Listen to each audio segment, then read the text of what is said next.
Um bom dia a todos. Hoje estamos efetivamente no Dia Mundial da Pessoa com Doença de Alzheimer e obrigada por se juntarem a nós nesta que é mais uma tertúlia do cuidar de quem cuida. Hoje muito especial,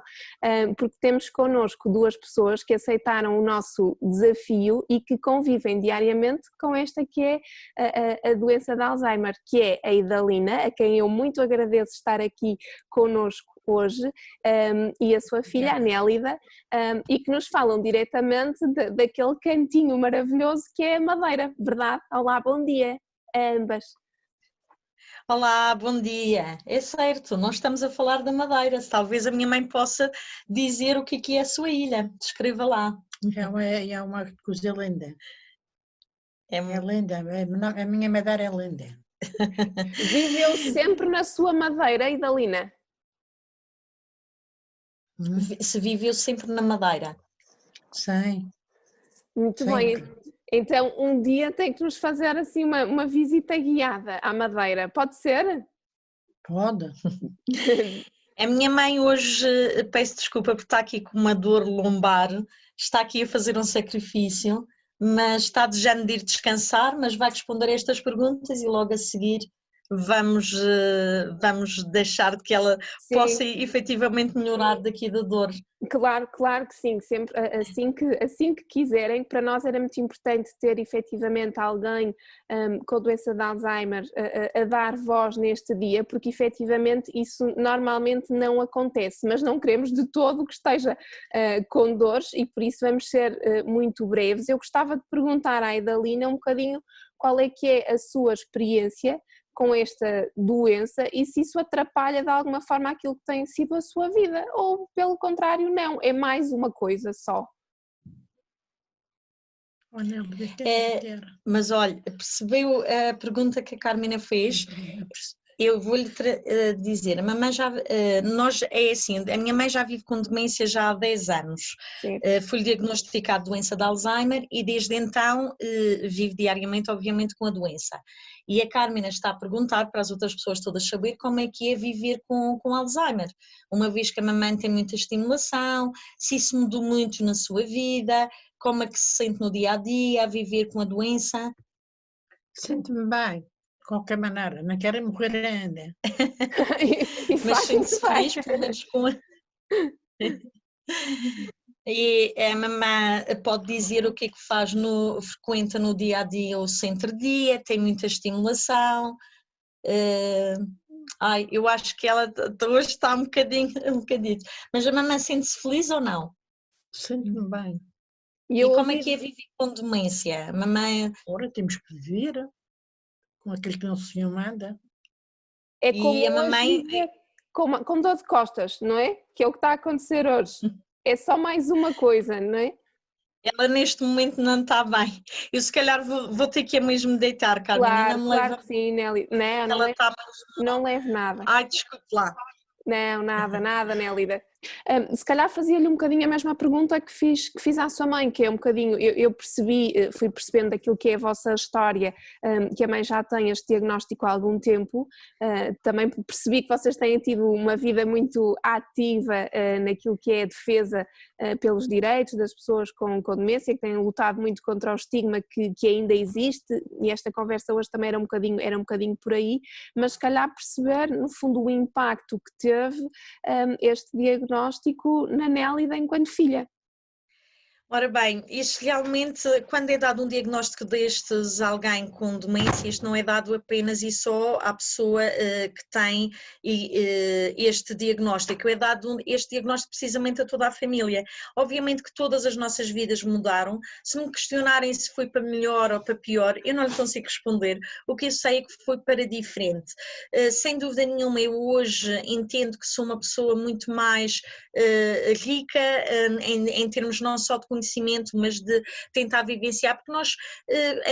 a partir do momento em que um diagnóstico deste nos é imposto, porque ninguém está à espera, nem ninguém aguarda com isto, há novos papéis que nós vamos descobrindo, e no meu caso, eu não sendo mãe, de forma natural, porque não se propôs a isso, mas acabei por obter um papel que é de ser mãe da minha própria mãe, que é um papel que ninguém me ensinou. e de alguma forma fui aprendendo a viver com isto. Não encaro que seja uma coisa propriamente negativa. Nós enfrentamos por uma questão da forma de ser e da nossa própria educação, e já a minha mãe também foi, porque a minha mãe foi uma cuidadora informal a vida toda, foi do meu pai, que teve um acidente quando eu tinha 12 anos, e ela sempre incutiu este papel no cuidar o melhor possível, entre família, com amor, e enfrentar todas as contrariedades com alguma... enfrentá-las de frente, não fugir. Recordo-me perfeitamente no dia em que me caiu a ficha, porque realmente é dado um diagnóstico destes e nós achamos que não, que isto só acontece com os outros, ainda levamos algum tempo a aceitar, portanto o período de aceitação muda de pessoa para pessoa, e até mesmo no mesmo núcleo familiar é perfeitamente aceitável que as pessoas nem sempre aceitem da mesma forma e o enfrentem da mesma forma, e eu sei que levei realmente algum tempo até perceber que isto estava a acontecer. E recordo no dia em que estava com a minha mãe, portanto ela já tinha um diagnóstico confirmado, porque até o diagnóstico confirmado nós levamos cerca de 2 anos, portanto houve aqui um desfazamento de timings até perceber exatamente que tipo de demência tinha, que era efetivamente uma outra demência, porque inicialmente era uma depressão, depois passou por um déficit cognitivo ligeiro, poderia ou não desencadear numa demência. Depois o tipo de demência, houve muitas dúvidas, poderia ser uma demência vascular, uma demência mista, até que realmente o diagnóstico só passados praticamente 2 anos, 2 anos e meio, é que tivemos um diagnóstico mais preciso e assertivo. Obviamente que nos caiu, é como se fosse um balde de água fria, não é? Ninguém está habituado para isto, sobretudo que nós não tínhamos nenhuma história na família. Até para a minha mãe, que teve, eu acho que em todo este processo a minha mãe teve um papel fundamental, porque sempre teve uma atitude muito positiva, ela própria aceitou a doença de uma forma incrível, que eu não sei se teria capacidade para tal, ainda hoje tenta fazer humor com o próprio diagnóstico, portanto às vezes ela sabe que tem demência, vive bem, como disse há pouco, ela diz eu vivo bem, eu sou feliz, ela sente-se muito feliz nesta fase, porque é realmente muito bem tratada, muito bem cuidada, e sente-se de alguma forma também livre de qualquer estigmas que lhe vão ser impostos. Mas recordo-me perfeitamente no dia que a mim, como filha, caiu-me a ficha, portanto já tínhamos o diagnóstico, mas estávamos a tentar procurar a melhor forma terapêutica, que tipo de terapias poderíamos lhe dar para que ela tivesse o mais confortável possível, para já, porque nessa fase inicial apenas os esquecimentos, as fugas e depois não encontrar o caminho para casa é que eram muito mais frequentes, e nós estávamos todos a adaptar a essa nova vivência, até a adaptar as nossas casas, e estava com a minha mãe a dar um passeio, nós tínhamos almoçado em família, e a minha mãe de repente pergunta-me para aí 20 vezes pela minha irmã, que não tinha almoçado connosco, a dizer, eu já não vejo a Liana há tanto tempo. Portanto, nesse momento eu disse, não, isto está a acontecer, é connosco, é comigo. Lembro-me perfeitamente de não conseguir conter as lágrimas, estava de óculos de sol, e a minha mãe apercebeu-se desta minha tristeza e desta minha ansiedade, e ela própria agarrou-me e disse, Nélida, tu queres que eu faça o quê? Queres que eu desista ou que enfrente a doença de frente? E eu acho que foram estas palavras que nos deram incentivo e demonstra a grande capacidade, que também não é comum, não é? Eu acredito que a minha mãe, também no processo de aceitação da doença, ela própria sabia que alguma coisa não estava bem com ela, ela insistia, ela própria insistia num diagnóstico. Quando lhe foi diagnosticada uma depressão, ela não se sentia depressiva a esse ponto, ela dizia que alguma coisa passava-se com a memória, começou a tomar notas de tudo, a pôr post-its em tudo, na própria casa, a dizer como é que sairia, portanto criou uma série de ferramentas que lhe ajudou de alguma forma a superar. Hoje em dia, passados estes anos todos, e obviamente com um grande empenho, não só familiar, mas de toda uma equipa de profissionais que nós fizemos questão e reconhecemos que tivemos muitos privilégios, porque tivemos capacidade para o fazer, que a grande maioria das pessoas também não o tem, Neste momento a minha mãe está num centro de dia específico para pessoas com demência, mas que foi criado apenas há cerca de 4 ou 5 anos. Até aí tudo era feito com um grande empenho familiar, de muitos amigos, muitos profissionais que se disponibilizaram para que a minha mãe tivesse todo o tipo de terapias complementares. E a minha mãe, neste momento, aliás, como tem sido seu apanágio nos últimos anos, tem uma estimulação 365 dias ao ano. Portanto, não há dias de descanso, não há feriados, não há fins de semana, mesmo hoje estando ela muito debilitada, porque está realmente com dores e realmente o estar com dor não é de forma nenhuma confortável nem para ela nem para nós. Hoje prescindimos dela ir ao centro de dia, mas ela mesmo assim irá certamente agora depois do almoço ter a possibilidade de poder fazer um dos seus trabalhos que faz normalmente durante o dia-a-dia. Portanto, tentamos quebrar o mínimo possível as rotinas que já estão criadas e para que ela se sinta de alguma forma útil. Claro que isto tem sido um processo de aprendizagem e o facto de nós fazermos parte do Grupo Europeu de Trabalhos de Pessoas com Demência, a minha mãe sente-se muito mais valorizada, tem a oportunidade de internacionalmente poder dizer como se sente ao viver com a doença, o que é que está mal, como é que as pessoas, no fundo, tem sido uma luta até contra o estigma da própria doença, não só da pessoa que vive com demência, mas também dos seus familiares. O facto da minha mãe ter essa possibilidade de ser uma voz ativa na defesa das pessoas com demência, já teve a oportunidade de participar em inúmeras reuniões e em inúmeros eventos, inclusivamente no Parlamento Europeu, portanto, e faz parte, e somos também consultoras em muitos projetos de investigação, em muitas que envolvem e ouvem efetivamente o papel fundamental de quem vive na prática, vive o seu dia-a-dia com demência. E a verdade é que temos sido, digamos, umas embaixadoras, na verdadeira acessão da palavra, nesse sentido de desmistificar a doença e sim, que nós temos um lema que é possível conviver com demência. Não é um fim de vida, não é uma sentença de morte, a vida poderá mudar, não quer dizer obrigatoriamente que seja para pior, porque não poderá ser, basta ter uma atitude um pouco mais positiva, temos que nos reaprender a viver e nada como, nunca fez tanto sentido como agora com esta pandemia que estamos a viver, que somos todos obrigados a reaprender a nossa postura e a nossa forma de viver, que é um pouco o que nós já fazemos há alguns anos, justamente com a demência. Certo, já sabiam fazer estes ajustes antes da pandemia, não é? Já sabíamos de alguma forma, tínhamos ótimos exemplos. Nós no Grupo Europeu de Trabalhos de Pessoas com Demência estão presentes, são todas pessoas com diferentes tipos de demência, temos demência de Alzheimer, demência mista, demência frontotemporal e são presentes pessoas de 14 países, todos com experiências muito diferentes, em que a partilha de experiências é realmente uma aprendizagem muito grande, é fundamental e normalmente eu faço referência que praticamente a grande maioria dos países com representação no grupo de trabalhos, nenhum deles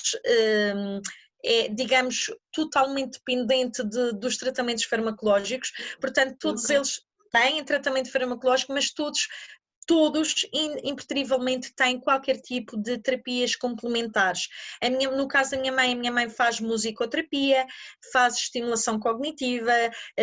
tem também uma sala Snoozeland em que fazem várias sessões na sala de Snoozeland, em que apela realmente à estimulação sensorial, tem meditação ativa, fazem yoga, fazem dança, portanto é toda uma série de atividades muito pensada na pessoa e na vida com que a pessoa esteve sempre habituada e respeitando sempre, e isto é que é fundamental, que é a principal mensagem, é respeitar a pessoa com demência. Portanto, nada sobre estas pessoas e nada sobre a doença que não seja visto da perspectiva da pessoa com demência. Portanto, o melhor exercício que se pode fazer é colocar-se no lugar dele ou dela e realmente tentar vivenciar o melhor possível. A Nélida sente que isso acontece no dia-a-dia, que já há esta preocupação e este cuidado de quem está à volta, se colocar na perspectiva da pessoa com demência, porque um dos estigmas que existia, e não sei se ainda não existe aí, é assumir que, eu até costumo dizer que até se fala da pessoa como na terceira pessoa, não é? Como se não estivesse ali, e não há nada mais odioso, não é? Porque é assumir que a pessoa já não compreende, ou não está, ou já não está capaz de tomar decisões. E eu sinto, mas é uma opinião muito pessoal, não é? Que isto ainda acontece. Qual é a vossa percepção? Carmina, e eu aqui posso falar efetivamente no plural, portanto, na minha opinião e da minha mãe, pronto, eu também, o meu papel é transmitir um pouco, e uma vez que ela está realmente aqui impossibilitada, embora Sim. esteja a ouvir, que ela está aqui ao meu pé e está-me a ouvir, a falar. E, efetivamente isso é um estigma que ainda acontece, e acontece muito, e é muito difícil nós mudarmos mentalidades, vai ser muito difícil mudarmos a forma de pensar da nossa sociedade, há muito que ensinar, e até os próprios profissionais de saúde, os próprios médicos, muitas vezes ainda não sabem lidar com estas pessoas, portanto ainda hoje em dia é frequente lidar com estas pessoas, o infantilizar, o tratar como se não estivessem ali, o tratar como se fossem pessoas que de um momento para o outro ficassem inibidas dos seus direitos até como pessoas, e nós temos que respeitar realmente estas pessoas, tanto mais que isto é uma doença que evolui de forma gradual. É certo que as pessoas vão perdendo as suas capacidades, umas mais, de uma forma mais acelerada que outra, dependendo também do grau de demência e dependendo também do tipo de tratamento. Portanto, eu já vi pessoas com Alzheimer, com diagnóstico de Alzheimer muito mais recente do que a minha mãe, e que realmente o acelerar da própria doença em si é muito, muito acentuado. Portanto, isto devido a todos estes fatores, mas muitos deles também devem-se efetivamente mesmo até os próprios profissionais de saúde que lidam diretamente com estas pessoas. Há sempre essa tendência de não tratar e deixar que estas pessoas são consideradas inaptas, algo que não é verdade. Portanto, estas pessoas, nós sabemos de antemão, e há estudos que o provam, que portanto, toda a parte sensorial, toda a memória emocional é a última que se perde. Portanto, e há sempre, eu já vi pessoas que já estão numa fase em que não conseguem articular, não conseguem expandir qualquer tipo de sentimento, e no entanto numa sessão, por exemplo, de musicoterapia, conseguem sorrir, conseguem articular palavras, conseguem cantar. Portanto, isto é a prova de que realmente estas pessoas ainda se consegue manter algum tipo de conexão e de ligação e de comunicação com estas pessoas. Já passou connosco, e isto é válido, recordo-me perfeitamente no início, num dos médicos, dos neurologistas que seguia a minha mãe, na consulta, portanto, obviamente eu acompanhava sempre a minha mãe, e a determinada altura a minha mãe levanta-se, dá um murro na mesa e pergunta diretamente ao médico: então, mas afinal quem é que está doente? É a minha filha ou sou eu? Porque você só está a falar com ela. Portanto, isto demonstra realmente, e a minha mãe, sendo um caso atípico, porque ainda verbaliza, ainda hoje em dia, se ela não está bem, ela diz. Aliás, isso é uma das características da doença, a falta de policiamento. Portanto, a minha mãe, o que tiver a dizer, diz, não tem filtros, sente, é muita parte de emoção, e eu acho que é isso que nós deixamos, e nunca aprendemos, nunca proibimos de fazer o que quer que seja, sempre respeitamos a vida, se soubemos. Aliás, no início foi-nos dito uma lista enorme de coisas que teríamos que deixar de fazer, nomeadamente, sabe, com isto não se pode, as pessoas não devemos tirá-las das suas casas, não podem viajar, não podem isto, não podem aquilo. Eu posso lhe dizer que nós fizemos exatamente o contrário, e atenção, o contrário, isto é assim, a minha mãe sente-se confortável, e quem diz a minha mãe diz qualquer pessoa com demência. O que se percebe é que as pessoas sentem-se confortáveis, não no sítio, obviamente que na sua moradia traz-lhes recordações que elas gostam, mas diz que se sintam confortáveis e bem tratadas num ambiente que lhes seja, que lhe transmita segurança, elas estão bem. Tanto que nos primeiros 3 anos a minha mãe foi viver comigo, portanto num ambiente totalmente desconhecido para ela, mas ela sentia-se confortável, estava acarinhada. Portanto, neste momento a minha mãe está já de regresso à sua casa, porque realmente, pronto, acaba por ter outras memórias que não teria noutro sítio, mas acabamos por criar outras condições para que ela se sinta confortável. o fato dela viajar, e que muitas vezes também nos questionam, porque obviamente agora com a pandemia as coisas mudaram um pouco, mas nós de 3 em 3 meses íamos a Bruxelas, tínhamos reuniões com o grupo de trabalhos e viajávamos realmente com alguma frequência. E perguntava-me se isso não seria de alguma forma, iria causar transtornos na minha mãe. A verdade é que a minha mãe toda a vida foi habituada a viajar, toda a vida foi habituada a liderar grupos, portanto era empresária e liderava equipas, portanto ela toda a vida fez isto. Isto para ela acaba por ser terapêutico. E É aliás, rotina, é não é? É curioso, manter a rotina. manteve as rotinas, portanto nós continuamos, obviamente que não é fácil, atenção, uma simples viagem, o facto de nós vivermos na Madeira, uma simples viagem a Lisboa, que é frequente, obriga-me a mim, como cuidadora e como familiar, eu tenho uma checklist que vou fazendo e obriga-me a preparar isto com alguma antecedência. As nossas reuniões são preparadas com 3 meses de antecedência, ou seja, nós estamos na reunião e conforme saímos daquela reunião já estou a preparar a próxima. Uhum. E temos que preparar ao pormenor, porque às vezes há coisas que nós não estamos à espera, não é? Recordo-me a última viagem que fizemos foi precisamente em fevereiro, que a pandemia ainda não estava propriamente instalada, mas a verdade é que nós já sentimos o uso de máscara obrigatório, fizemos o avião todo com máscara, embora ainda não fosse, não se sentisse, mas tivemos realmente que preparar. E às vezes acontece coisas simples, como por exemplo, e já aconteceu, o facto de ser a demência uma deficiência ou uma limitação não visível, por exemplo, e isto acontece não só com a demência, mas por exemplo pessoas com autismo severo, ou seja o que for, acontecendo-nos, por exemplo, num dos voos colocarem-nos em lugares separados, e obviamente que a minha mãe não pode, nem deve viajar sozinha. Portanto, há sempre coisas que nós não estamos preparados para tal, mas apelamos ao bom senso e o que eu quero de alguma forma frisar é que as pessoas não se limitem. Tem sido isso o nosso lema, nunca se limitar pela doença, tentar se adaptar, tentar criar alternativas e com isto a verdade é que os laços familiares também fortaleceram-se muito mais e temos tido uma aprendizagem e o facto de termos esta dinâmica de divulgarmos e de luta contra o estigma. A minha mãe tem feito alguns vídeos, algumas palestras inspiracionais, tenho imensa pena dela hoje realmente não estar nos seus dias, porque ela naturalmente é uma ótima comunicadora, apesar da doença em si.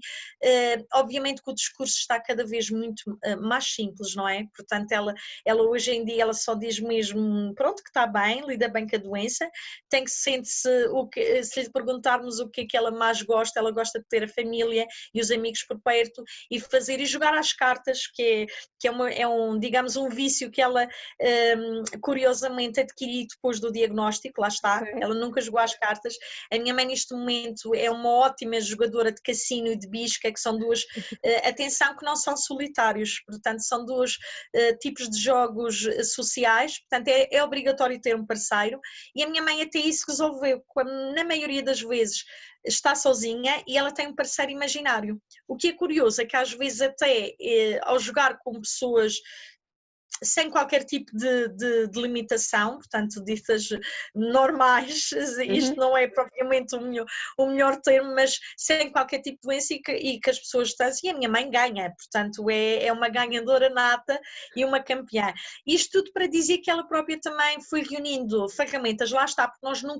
sempre incentivamos a descobrir novas coisas que lhe dessem prazer, que lhe dessem alguma estimulação e que ela se sentisse feliz, porque realmente o que acontece é que também as informações que nos são transmitidas por todos os profissionais que lidam diretamente com isto é que, pronto, é mais limitações do que propriamente incentivos. E eu acho que deve ser precisamente o contrário, tentar incentivar que a própria família encontre o lugar daquela pessoa com demência e atenção, pode ser até algo que ela nunca tenha feito a vida toda, mas que se identifique. Por exemplo, eu já vi pessoas que de repente gostaram de pintar, de fazer desenhos e por que não dar esse incentivo? Portanto, há que criar aqui este intercâmbio e aqui eu acho que o papel da família é de extrema importância, não esquecendo que todos os profissionais que lidam com estas pessoas, e eu refiro-me a todos, sem exceção, também, apesar de na teoria saberem que isto é o que se deve implementar, a verdade é que na prática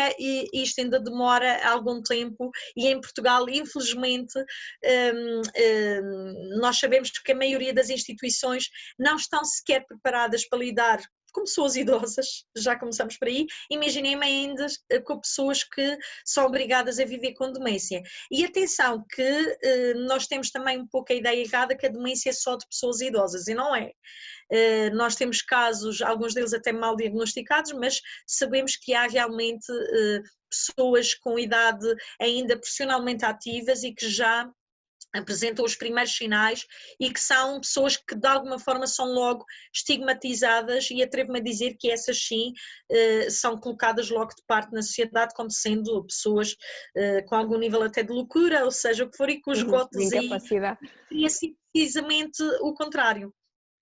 Certo, acho que é um testemunho muito, muito precioso, Nélida, até porque contraria também algumas das ideias que nós temos, nomeadamente que as pessoas com este diagnóstico já não conseguem fazer novas aprendizagens, ou já não conseguem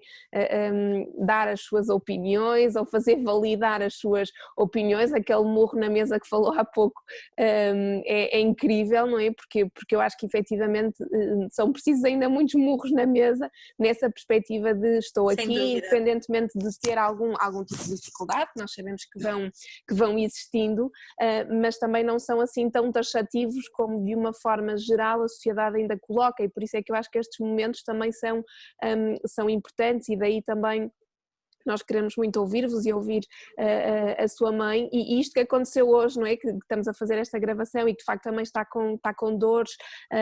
também só valida que estas coisas efetivamente acontecem a qualquer um de nós, não é? Exatamente, os imprevistos acontecem. Eu de qualquer das formas tive a oportunidade de partilhar um vídeo consigo, que não sei se teve a oportunidade de o visualizar ou não.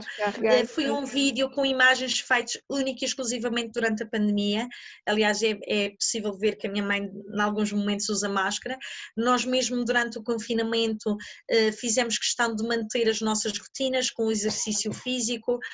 com toda a estimulação que era feita, e lá está, algumas situações, e eu penso que lá num dos momentos do vídeo é visível ver a minha mãe de mota, portanto a minha mãe gosta muito de andar de moto 4, às vezes até apanha um susto porque obviamente ela neste momento nem pode conduzir, mas tem muitas saudades, e nós mantemos isso porque sabemos que lhe dá prazer. Pronto, não é possível andar com uma moto a 2 rodas, adaptamos, temos uma moto 4 e sempre que possível mantemos essa dinâmica, e de que ela se sente realmente feliz, e sem dúvida nenhuma que eu acho que fazendo estas pessoas de alguma forma criando estruturas que lhes possam de alguma forma dar algum prazer, incentivando-os, nunca estigmatizando, nunca limitando, e atenção que o limitar, nós sabemos que há coisas que têm mesmo que ser limitadas, como é óbvio, mas há outras, quando eu digo a limitação, é no sentido de deixar estas pessoas poderem se descobrir novamente, porque indiscutivelmente podem procurar ter prazer em muitas coisas que ainda, que já na sua vida passada também já o fizeram, e descobrir também que se sentem realmente felizes a fazer muitas atividades para as quais se identificam e que lhes faça de alguma forma feliz, porque sem dúvida nenhuma que eu acho que a memória emocional é realmente, deve ser cada vez mais incentivada, cada vez mais, embora eu reconheça que é muito difícil sem qualquer tipo de apoio nós fazermos tudo isto. Agora, tenho consciência de que será extremamente difícil quem não tenha uma família, quem não tenha um bom enquadramento familiar, que também não ajudará certamente a ter esta postura, e será muito mais difícil encontrar caminhos e meios para poder conviver com a doença sem que ela, ou pelo menos limite o menos possível, e tentar que estas pessoas vivam o mais longo possível com a melhor qualidade que lhes é possível. Certo. Nélida, para não vos roubar mais tempo e só também para finalizarmos, eu acho que estas datas especiais servem ou devem servir, na minha perspectiva, também para pensarmos o que é que podemos fazer diferente, o que é que podemos mudar. Ainda falta fazer imensa coisa, mas para a Nélida, enquanto filha, enquanto cuidadora da sua mãe com este diagnóstico e pensando no contexto português, o que é que ainda falta fazer, o que é que conseguimos efetivamente atingir para mudar um bocadinho, seja a ideia que a sociedade tem em relação a este diagnóstico, seja precisamente a qualidade de vida das pessoas com demência e os seus cuidadores também. Ora bem, eu acho que ainda há um longo caminho a fazer, sem dúvida nenhuma, principalmente o desmistificar a doença. É um trabalho que nós já fazemos há algum tempo, a própria Alzheimer Portugal também tem tido várias iniciativas, tem criado várias iniciativas nesse sentido. Nós,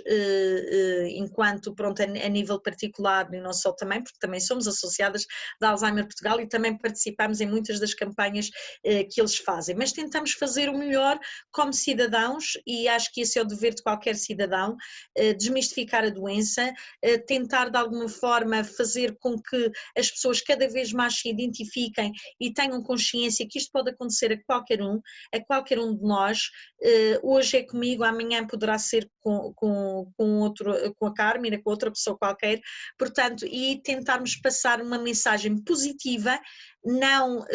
porque nós em Portugal está muito incutido a ideia do coitadinho, a pessoa que vive com isto tem que estar assim, portanto eu acho que é preciso desmistificar isso também, portanto não sermos um pouco mais positivos, encararmos as coisas de frente, como a minha mãe, ela própria também já o diz e o fez, não é? E acho que faz parte do nosso papel como cidadãos ativos, atendendo a que somos do país mais envelhecido da Europa e que os números são realmente assustadores, porque daqui a, salvo erro na Europa, neste momento pessoas com demência são à volta de 9 milhões e daqui em 2050, portanto daqui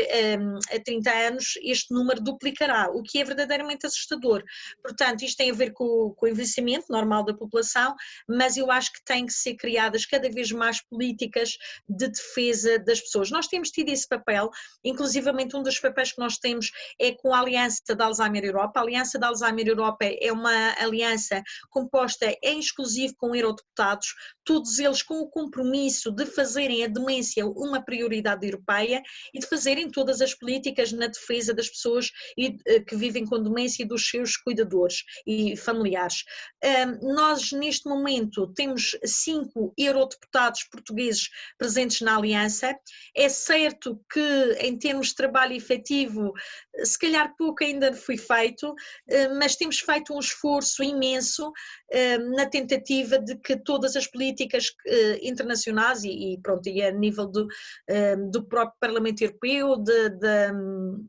da União Europeia, todas as políticas sejam devidamente implementadas. Há todo um trabalho na defesa também, e já agora puxo um pouco a brasa à minha sardinha, porque faço parte da Associação Nacional de Cuidadores e Enfermeiros, também faço parte da direção e sou responsável também pelo gabinete aqui na região autónoma da Madeira, e isso acabou por ser também de alguma forma um efeito colateral das políticas de defesa que nós fizemos e obviamente ao defender e criar medidas que de alguma forma vão salvaguardar e garantir o bem-estar da família, do cuidador, da pessoa com demência e não só, como é óbvio, estamos a falar de um aspecto muito mais alargado, mas obviamente que esse é um trabalho que também tem que ser feito. Neste momento tivemos alguns avanços, não são os melhores, não são os ideais, nós temos neste momento um estatuto a nível nacional que está muito longe de dar resposta aos cuidadores informais do nosso país. Sabemos que temos muitas situações que estão logo à partida fora, nós temos muitos idosos a cuidar de idosos, temos casais em pessoas com demência em que é o cônjuge a tratar e uma pessoa sendo por exemplo, portanto, reformado numa idade já que tenha direito a qualquer tipo de reforma ou que tenha um tipo de reforma para invalidez, automaticamente essa pessoa já fica excluída de, por exemplo, ter essas medidas de apoio ao cuidador informal. Se bem que a nível nacional nós ainda estamos nesta fase em que as medidas do apoio pecuniário, que é importante e não só, porque existem também toda uma série de medidas que estão devidamente legisladas, mas neste momento estamos presos apenas a 30 conselhos, portanto há um trabalho que está a ser feito com muito devagar, é uma conquista que ainda necessita de ser feita com grande impacto. Gostava de frisar que nós aqui nas regiões autónomas, quer dos Açores, quer aqui na região autónoma da Madeira, nós temos estatutos próprios, estão, atrevo-me a dizer que um pouco mais bem feitos. Nós aqui não fazemos, por exemplo, aqui na Madeira não fazemos diferenciação entre cuidador familiar, portanto não é obrigatório ter laços familiares, porque realmente sabemos e temos noção da realidade. Muitas vezes temos pessoas com demência que são cuidadas por vizinhos, por afilhados, por pessoas sem qualquer tipo de laço familiar. Portanto, isso, faço aqui esta ressalva que há realmente muita coisa a ser melhorada e devemos pegar nestes bons exemplos e continuar esta luta na defesa de quem cuida, porque intrinsecamente quem cuida, e neste aspecto refiro-me ao cuidador familiar, quem cuida no domicílio, porque sabemos que na falta de respostas sociais, a maioria destas pessoas, só em casos muito mais avançados, é que são institucionalizados, e a verdade é que sabemos que estas pessoas são muito melhor tratadas em casa e com apoio familiar, e há que ser criadas realmente estas medidas para se poder suportar. Aliás,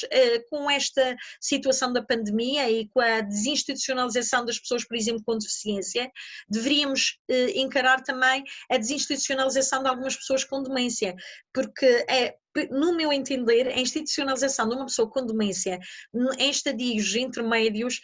portanto, deveríamos equacionar só mesmo quando a família já não tem suporte, qualquer tipo de suporte, e não consegue prestar o melhor tipo de apoio. No nosso caso particular, eu ainda tenho respostas sociais, portanto, durante o dia a minha mãe ainda frequenta um centro de dia, é uma resposta, para todos os efeitos não é melhor, porque ela precisa de cuidados 24 sobre 24 horas,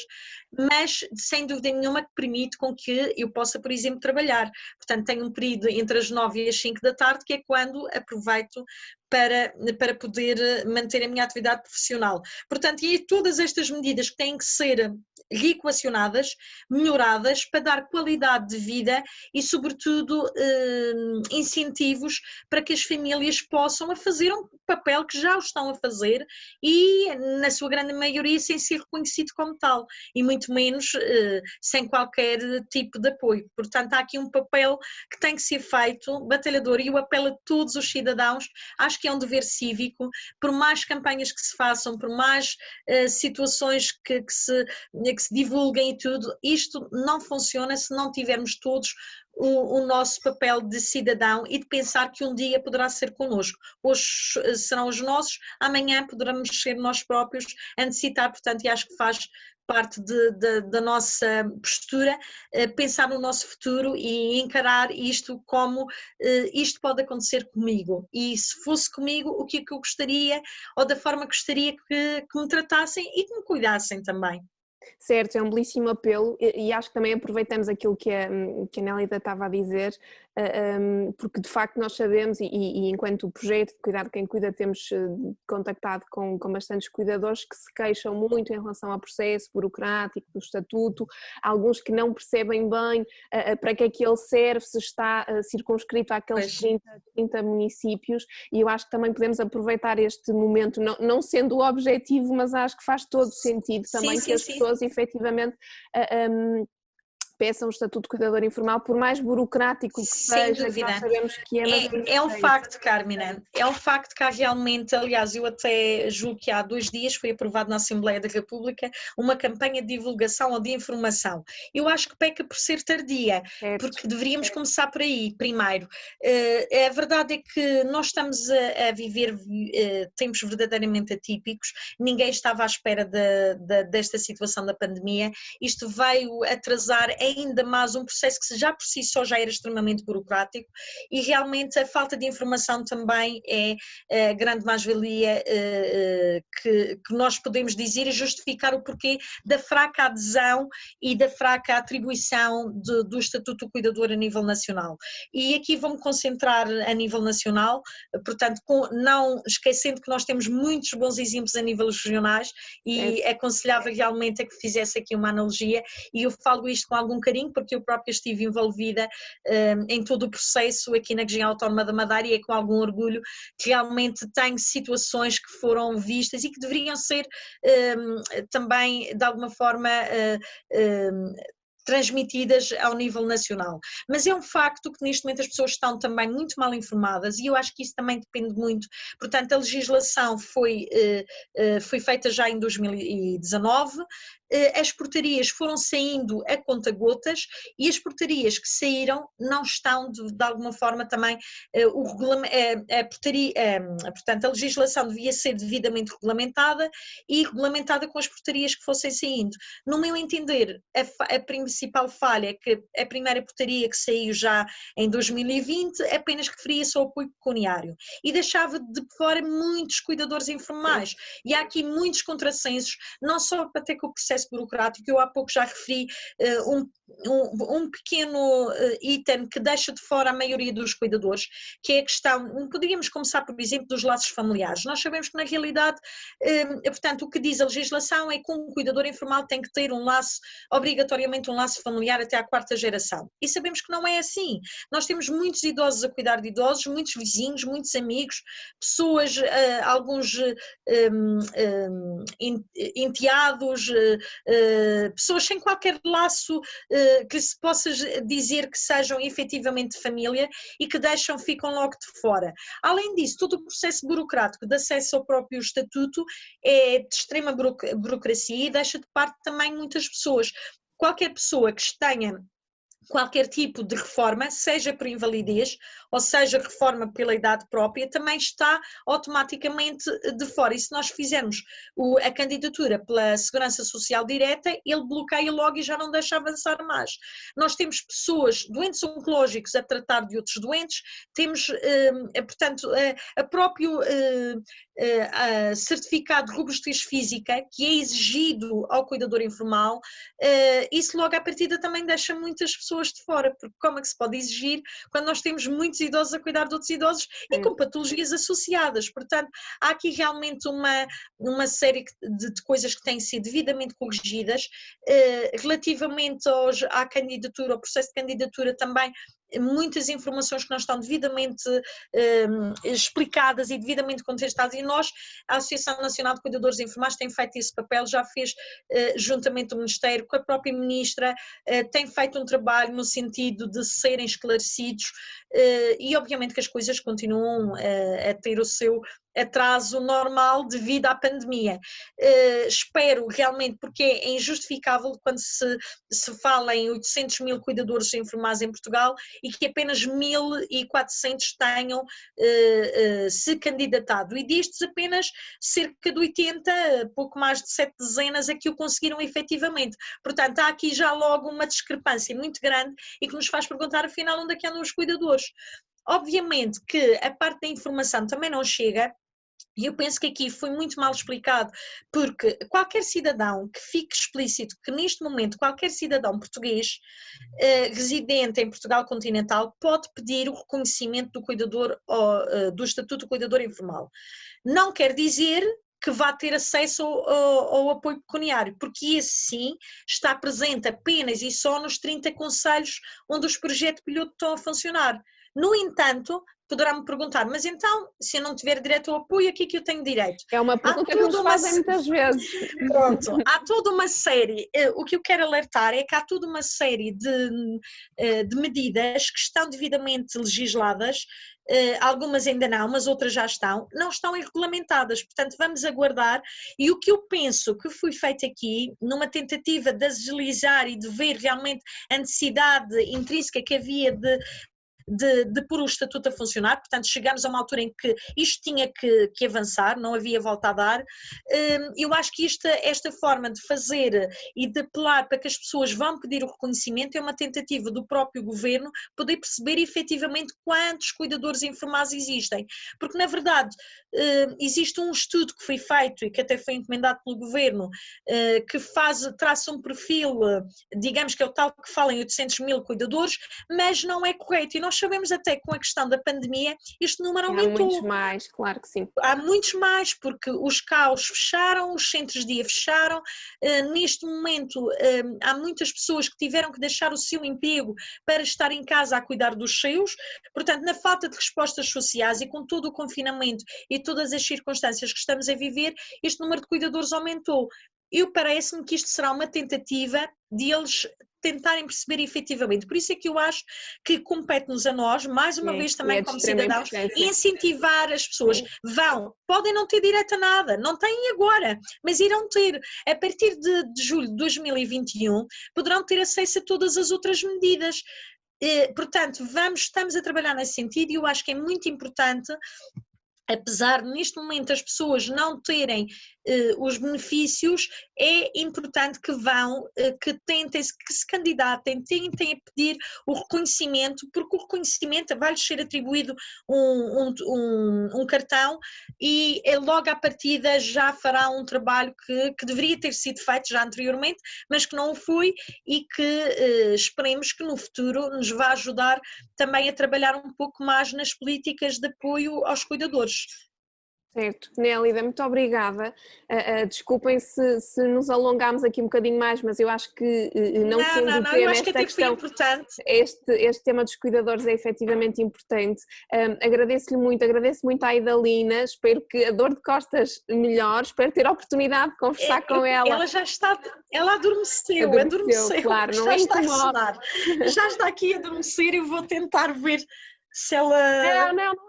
por favor, não. Está aqui, olha, diga tchau, Idalina, um beijinho grande, obrigada, e as melhoras para as dores de costas.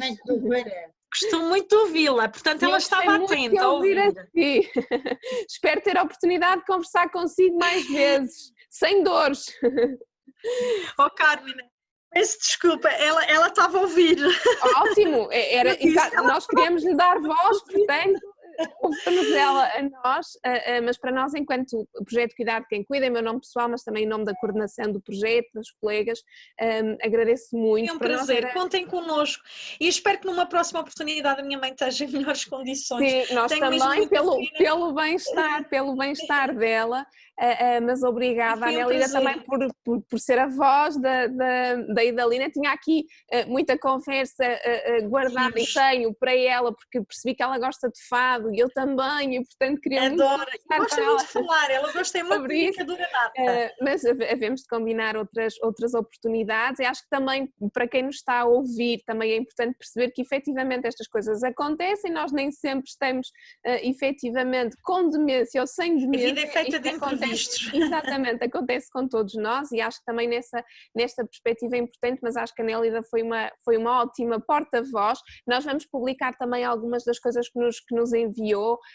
e vocês têm também muitos vídeos na Alzheimer Europe, que acho que também podemos usar para transmitir esta mensagem às pessoas, que era esse o nosso principal objetivo, de que independentemente de haver este rótulo ou este diagnóstico, a Idalina continua a ser a Idalina, e todas as outras pessoas continuam e já agora convido-vos, e se quiserem partilhar, realmente a página da Alzheimer Europa, existe lá um ícone com o Grupo Europeu de Trabalhos, em que estão apresentados todos os membros que fazem parte, e tem lá muitos dos trabalhos que a minha mãe tem feito a nível internacional. E de vez em quando escreve também alguns artigos para as newsletters, portanto há sempre uma informação que poderá ser utilizada por todas vós. Damos então por encerrada esta tertúlia de Cuidar de Quem Cuida, agradecendo novamente o contributo da Idalina e da Nélida a guiar, e na esperança de vos ver em breve. Até breve.